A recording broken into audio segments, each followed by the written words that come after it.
Сонце, прва специјалистичка биохемиска лабораторија во Македонија. Трпе Инвест Охрид.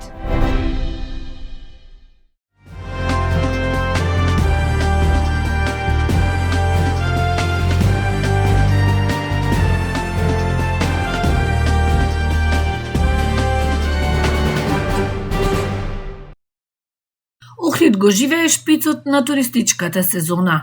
Улиците, плажите и угостителските објекти исполнети со домашни и странски гости, особено за време на викендите, а најголемата раздвиженост традиционално се очекува во деновите пред и по Илинден.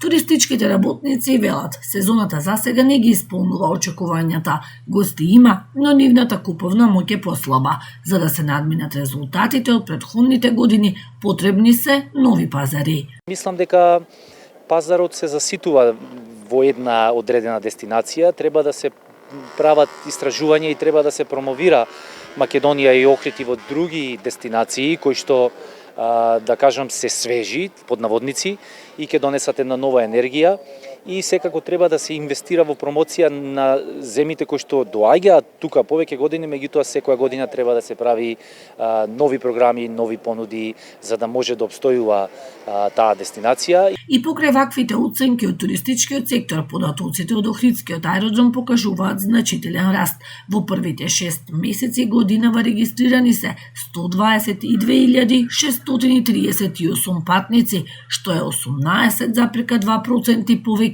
од истиот период лани. Неофицијалниот почеток е од 12 јули, некако со отпочнувањето на Охридско лето, зголемениот број на туристи и она кое што министерот неуморно го прави за Охридскиот аеродром, но и владата заедно со оние туроператори и во текот на годината надвор од туристичка сезона кој што ги носиме представува сериозно зголемување, статистичко зголемување на бројот на туристите во Охрид. Август традиционално е месецот кога Охрид бележи најголем туристички промет. Туристичкиот сектор се надева дека токму главниот дел од сезоната ќе ги исполни очекувањата. На 48-та сесија на Комитетот за светско наследство на УНЕСКО, која се одржува во Бусан, Јужна Кореја, на 22 јули ќе започне разгледувањето на извештајот за состојбата на Охридскиот регион и предлогот тој да биде ставен на листата на светско наследство во опасност. Во нацртот одлуката се наведува дека и покрај одреден напредок, деградацијата на регионот продолжува, а спроведувањето на препораките од претходните мониторинг мисии е недоволно.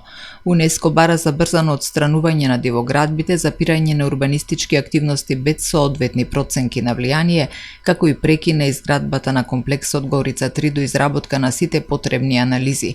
Се бара поголема соработка помеѓу Македонија и Албанија, особено за проектите поврзани со коридор 8.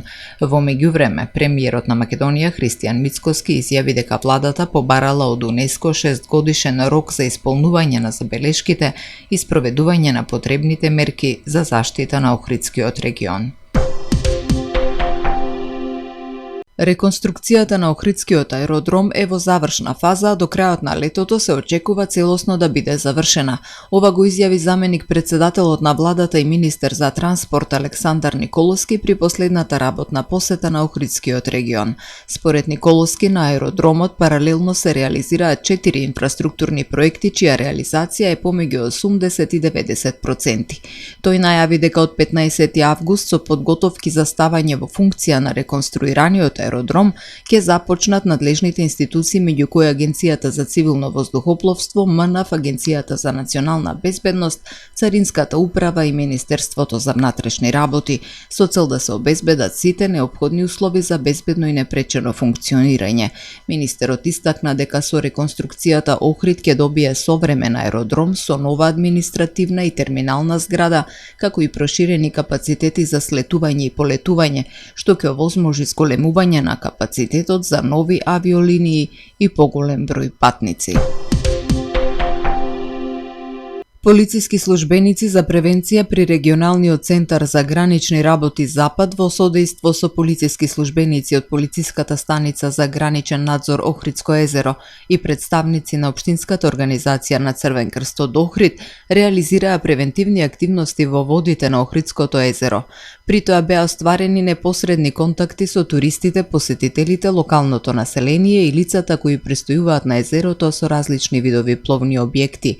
Целта на активноста беше подигнување на јавната свест за опасностите што ги предизвикуваат екстремно високите температури, како и јакнење на безбедносната култура и информирање на граѓаните за правилното и одговорно однесување при престој на вода во текот на летната туристичка сезона, потенцираат од МВР.